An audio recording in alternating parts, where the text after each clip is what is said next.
Surgery clinics, you must have seen a radiograph like this, or you will be shown a radiograph like this.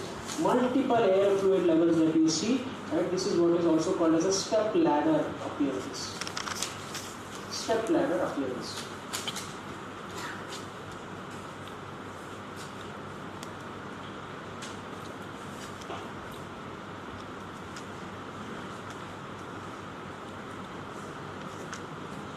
Yes, another history clincher, right? Something that you must have seen in your surgery clinics, right? Massively dilated gas-filled loop in the abdomen, right? Usually the history is it is an elderly female with a known case of psychiatric illness, presence with massive gaseous distension of abdomen, right? When you do a radiograph, you find that there is a hugely dilated gas-filled loop here, and the shape of the loop is such that it gives a peculiar shape, so it is accordingly named as coffee bean sign or bent tire tube sign or omega sign. The rule is obstructions are lost. It is so massively dilated. The apex is always under the left dome of diaphragm, right? Usually above the E10 level because it overlaps the liver, left flank, pelvis. So similarly, there are the overlap signs which are there.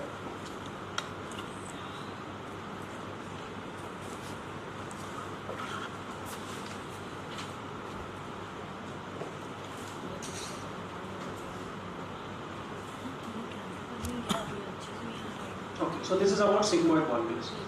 Now, what is a gallstone ileus? Yes, gallstone ileus is intestinal obstruction, that is small bowel obstruction resulting from an impacted gallstone. That is known as gallstone ileus. Now, what is the cause of obstruction? It is an impacted gallstone.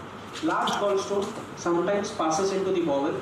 Right, it gets impacted at the narrowest part of the small bowel, and that is the terminal ileum.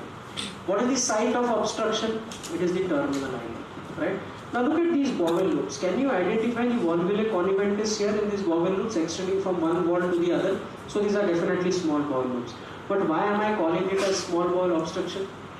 Why is this? Why am I calling this as gallstone ileus? Where is the gallstone? Can I see the gallstone? The answer is no. We discussed gallstones are mostly radiolucent. So you cannot pick them up on an X-ray or a CT scan. Ultrasound is better for them. But then again, if it is the lumen of the bowel, it is also difficult to pick up on ultrasound. So what is the clue here? The clue is when the gallstone passed into the bowel, right? Some air from the bowel also passed into the biliary tree in a retrograde manner. So if you see here in the region of liver, you can see a linear radiolucency here, which is branching into two parts. So this is air in the biliary tree or pneumobilia. So a combination of findings, that is small bowel obstruction plus pneumobilia, together will give you a prediction of gallstone ileus. That is what is gallstone ileus.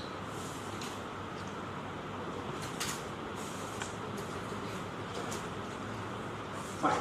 Now this is what I ask every time.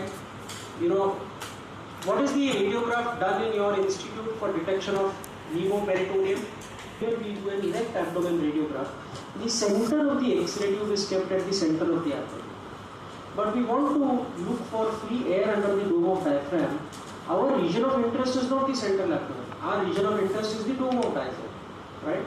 But when the center of the tube is at the central abdomen, the X-ray beam which passes through the dome of diaphragm is an oblique beam and not a horizontal tangential beam. So just consider an X-ray beam which passes in between these two lines here. It will first pass through a thickness of this liver and then pass through the air, so that this lucency may not be well seen on the film. Whereas when you do an erect chest, the centering of the X-ray tube is always at the region of the lower chest. So the X-ray beam passing through the dome of diaphragm is exactly horizontal. So this small area of pneumoperitoneum is very well depicted on the X-ray. That is the reason why X-ray chest erect is considered better than X-ray erect abdomen for detection of minimal peritoneum. So again, AIMS people did what their experts had to do. Every few years, they put a few MCQs in their question paper that leads to a lot of furor all over the country. Everyone is shocked. One such MCQ was, which is the best radiograph for visualization of minimal pneumoperitoneum? Most of the students marked X-ray abdomen erect. They were wrong. Few students marked X-ray erect chest, they were also wrong. Right? The answer therefore, the best view for detection of minimal pneumoperitoneum, best X-ray view is left lateral decubitus abdomen, followed by erect chest, followed by erect abdomen.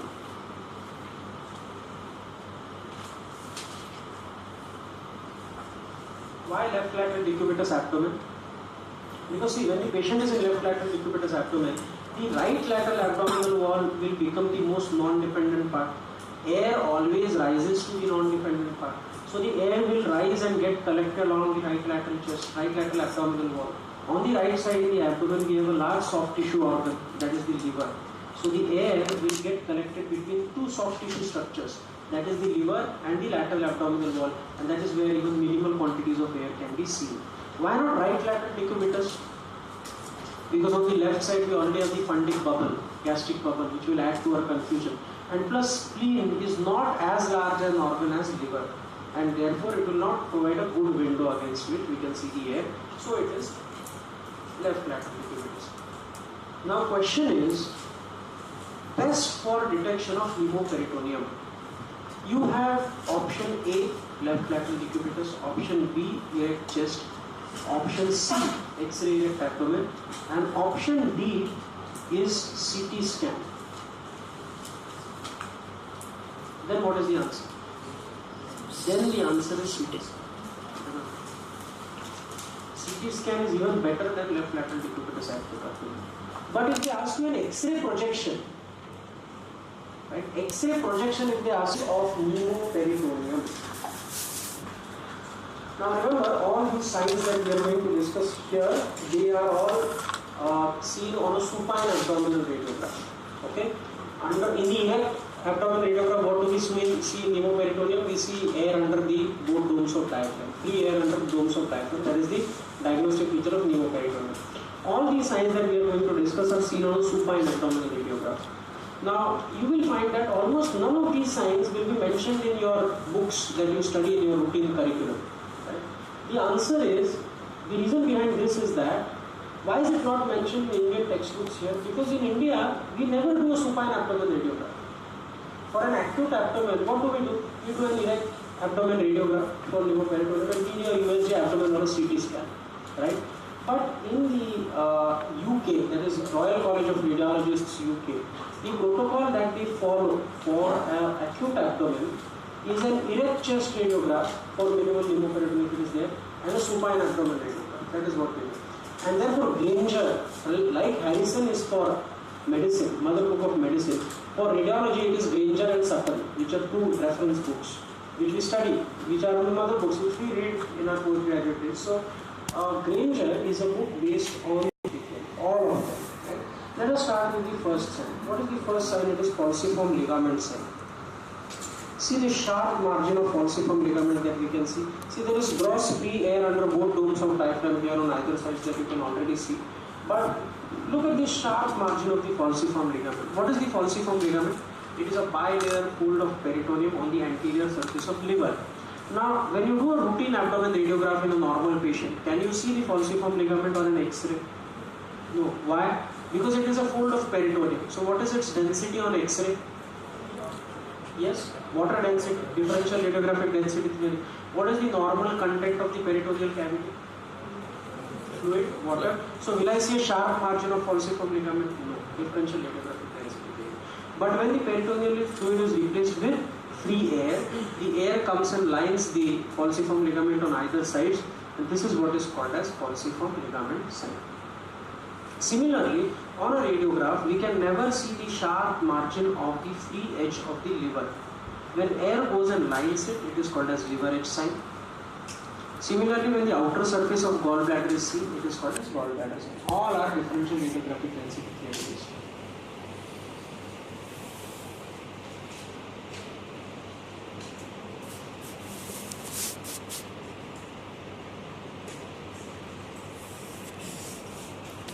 Sometimes on a radiograph, when the diaphragm is lined on its inferior aspect by air, and these curvilinear lines that you see here are called as diaphragmatic muscle slip sign or leaping dolphin sign. sleeping dolphin sign or diaphragmatic muscle slip. It is nothing but air lining the undersurface of diaphragm. So the curvilinear elevations on the undersurface of diaphragm become well visible. Lucent liver sign is not that great a sign. See what happens when the patient is supine. Where will all the free air collect?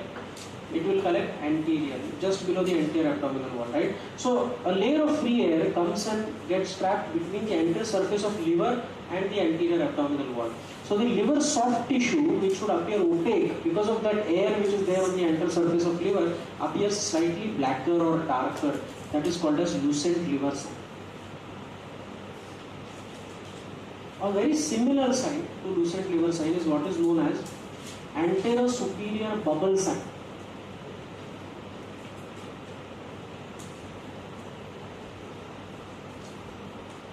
Right. So now when this bowel is perforated, there is free fluid in the abdomen. So this free fluid surrounds the liver on all sides, and in that free fluid you see tiny air bubbles there, so which is known as anterosuperior bubble sign. The air bubbles on the anterosuperior surface of liver.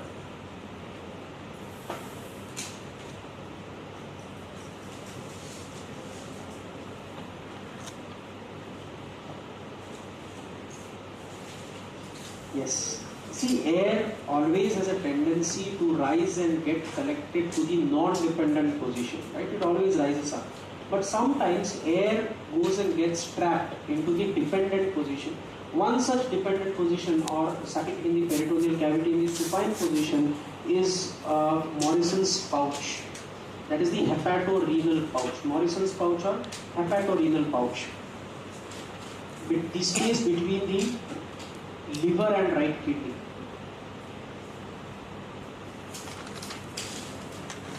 It is called as air in Morrison's pouch or Doge's cap sign.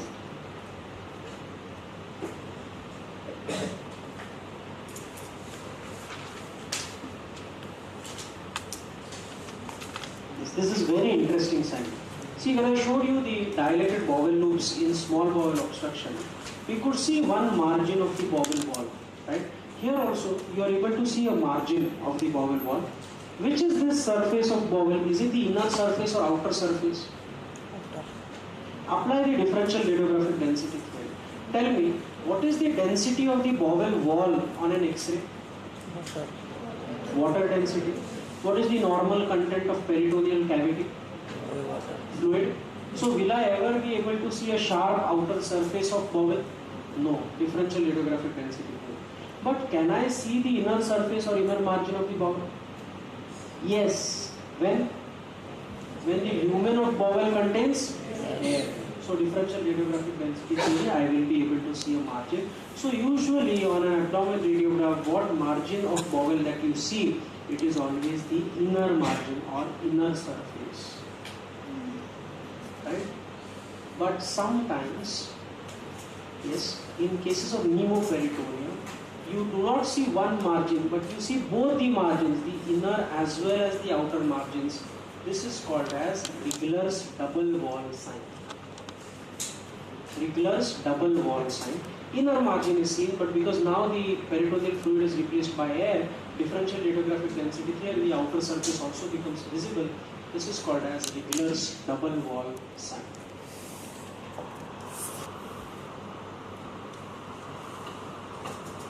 See here, these are characteristic small bowel loops, as you can see here, volvulae conjuventus that you can see. You can already see the Rigler's double wall sign. You can see both these margins. If I increase the pneumoperitoneum, it is even more better visible. So this is what is Rigler's double wall sign.